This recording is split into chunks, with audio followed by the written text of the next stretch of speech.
Ljubitelice in ljubitelji nogometa, dobrodošli na Planetu 2. Pred nami je tekma 19. kroga med Domžalami in Krškim. V športnem parku v Domžalah, torej pred nami sila zanimiv obračun. Domžalčani seveda želijo ustvariti pozitivno vzdušje v slačilnici pred seveda odhodom na malce krajši dopust, seveda pa bodo kmalu na to nadaljevali tudi s pripravami v dolgem zimskem premoru. Zadnja tekma torej pred odhodom na odmor v športnem parku v Domžalah. Senijad Ibričić je lepo ujel tole žogo, podaja v kazenski prostor, nevarno je bilo, strel proti vratom in žoga je zadela zunanji del mreže.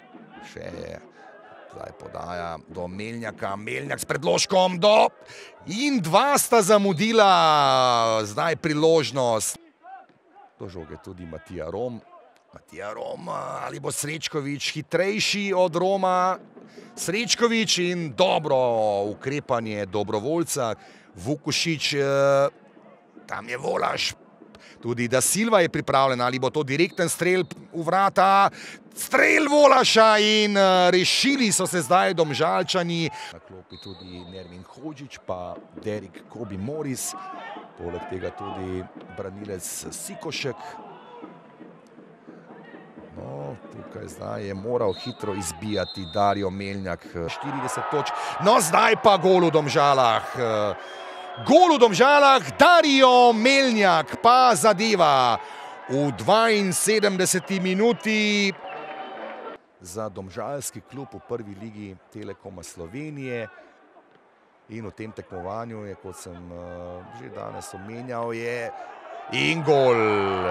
Vetrih pa je povišal na 2-0 in sedaj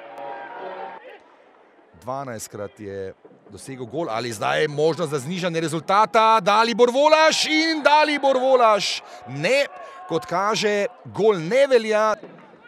Ali pa bo danes Molalič tisti, ki boš. In prišlo je do znižanja. Dalibor Volaš pa dosega okroglih 90 golov.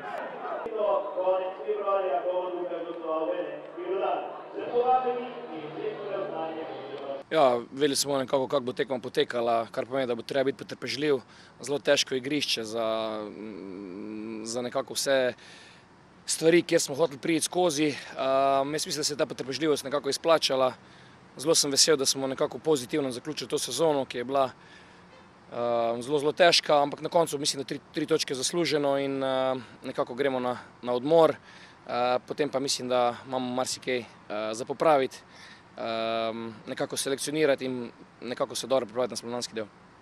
Ja, upirali smo do enega določenega trenutka, ki smo naredili napako in na taki način smo potem dovolili nasprotniku, da je prišel po mojem mnenju poceni do gola in normalno tisti gol nas je v tem trenutku verjetno spet malo vrnil nazaj, ampak danes so spet fantje pokazali sigurno določeno dozu samozavesti, ki smo je probali do konca izdržati in škoda, malo nam je zmanjkalo, mislim vseeno, da povsem zasluženo moram jim čestitati za današnjo predstavo.